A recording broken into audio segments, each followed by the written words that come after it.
সঞ্চয়পত্র বিক্রির কার্যক্রম সাময়িকভাবে বন্ধ রেখেছে সরকার। অধিদপ্তরের অনলাইন সিস্টেমের আধুনিকায়নের কাজ চলমান থাকায় এই অসুবিধা সৃষ্টি হয়েছে। তবে আগামী বুধবার থেকে গ্রাহকেরা আবারও স্বাভাবিক সেবা পাবেন বলে জানিয়েছে জাতীয় সঞ্চয় অধিদপ্তর।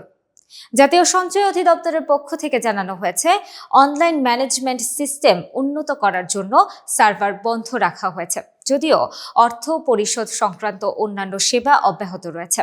সোমবার সার্ভার বন্ধ থাকার বিষয়ে একটি নোটিশ সঞ্চয় অধিদপ্তরের অফিস ও সংশ্লিষ্ট কার্যালয়গুলোতে ঝোলানো হয়েছে।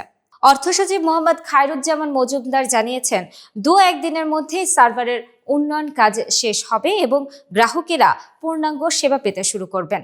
তবে এর আগে থেকে কোনো ঘোষণা না দেওয়ায় সঞ্চয়পত্র বিক্রি বন্ধ থাকায় অনেক গ্রাহক ভোগান্তির শিকার হয়েছে। সোমবার সঞ্চয়পত্র কিনতে গিয়ে ব্যাংক থেকে ফিরে আসা একাধিক গ্রাহক গণমাধ্যমকে জানান, সরকার যদি সার্ভার বন্ধের বিষয়টি পত্রিকা বা টেলিভিশনের মাধ্যমে আগে থেকে জানাতো তবে তারা প্রস্তুতি নিতে পারতেন। তাদের মতে শুধু নোটিশ বোর্ডে বিজ্ঞপ্তি ঝোলানোই যথেষ্ট নয়। এর আগে 2019 সালের 1 জুলাই থেকে সঞ্চয়পত্রের অনলাইন কার্যক্রম চালু হয়।